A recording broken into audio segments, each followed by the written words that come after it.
Hello guys, so today we will study about pilonidal sinus, one of the very common disease which is seen around. So what you can see in this picture is a man who is very hairy, and this is a jeep. So the relation I'll tell you in next or the further slides. This is the coccyx. This is very important landmark in this disease. I'll tell you why. And this is the area where sinus may form. This is called the cleft. Now this is opening which can be there in patients who are having pilonidal sinus. This is the cross-sectional analysis.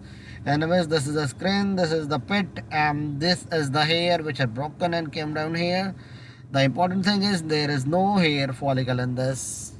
Now, the site of pilonidal sinus is little cleft overlying the coccyx. So you now know the importance of this picture.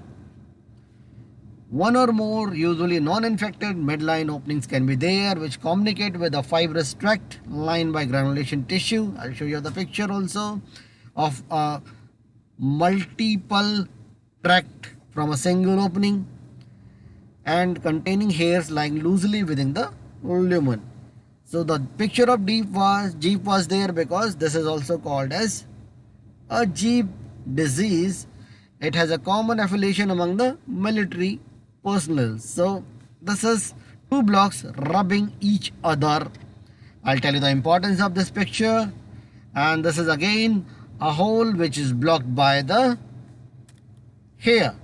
And this is again a hole which is having multiple openings. So the significance of these are the pathophysiology, combination of buttock friction and shearing forces like in this picture. Shed hair from the broken skin, drill through the midline skin, infection of hair follicles. Hair enter the skin by the suction like this and create a subcutaneous chronically infected midline tract which you have seen in the cross-sectional view of the last picture. From primary sinuses, secondary tracts may spread laterally which may emerge at the screen as granulation tissue lined discharging opening. So again, a hairy man may have a pilonidal sinus. They are higher propensities.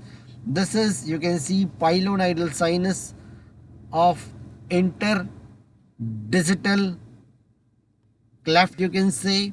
This is mostly seen in the barbers, and again the patient is always in tension because despite best treatment there are high chances of recurrence. So etiology and pathology. The disease mostly affects the men, particularly hair man. You know by now. Interdigital pilonidal sinus, you have seen the picture, is an occupational disease of hairdressers. The age incidence of appearance of pilonidal sinus, that is 82%, occur between the age 20 and 29 years, is at variance with the age of the onset of congenital disease. So it should be suspected different from the congenital disease. Hair follicles almost never demonstrate in the walls of the sinus as you have seen in the picture. The hairs projecting from the sinus are dead hairs, obviously, with their pointed ends directed towards the blind end of the sinus. The recurrence is common even after the adequate excision of the tract. Now, men are more affected than women, you can say. Common affiliation in the military personnel, you know by now, and this is the single opening but it is branching from inside. This is a very important finding. The clinical features are more common in men than in women, usually after puberty and before the fourth decade of life. Characteristically seen in the dark hair individuals rather than those with the softer and blonde hairs. They have intermittent pain, swelling and discharge at the base of the spine. Often a history of repeated abscesses that have burst spontaneously or which have been incised are there. The history is there.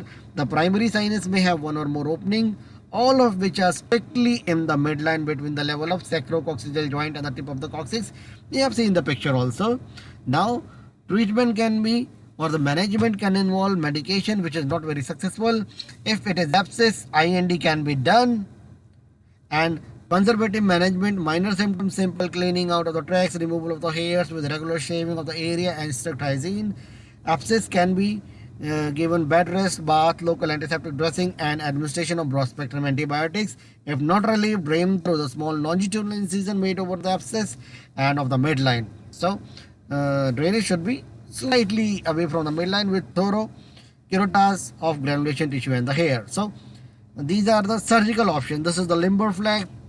You may read it in detail if you want. I'll make a lecture if you want. So to explain this procedure more clearly, surgical treatment of chronic pulmonary sinus method include the laying open of all the tracts with or without marsupialization, the excision of all the tracts with or without primary closure, and excision of all the tracts and then closure by some other means designed to avoid midline wounds. So Limburg flap is a procedure which we have seen. Jetplasty Karidaki's procedure also is there. Boscombe procedure involves an incision lateral to the midline to gain access to the sinus cavity, which is rid of hair and granulation tissue. An excision and closure of the midline pits, the lateral wound is left open. So this is the picture of Karidaki's operation. You can see, and this is the picture of Boscombe's technique. If you want these surgical procedures to be discussed in detail, just write in the comment box. I'll make the lecture also. So recurrent pulmonary sinus is very depressing condition. Three possibilities account for this disappointment. Part of the sinus complex has been overlooked. New hairs enter the skin or the scar. There is persistent of midline wound caused by the shearing forces of the scarring. Revisional surgery may include re-excision followed by wound closure and obliteration of the natal cleft, either by myocutaneous rotational buttock flap or the cleft closure. That is the Boscombe procedure. Thank you so much. We'll meet again. Thank you.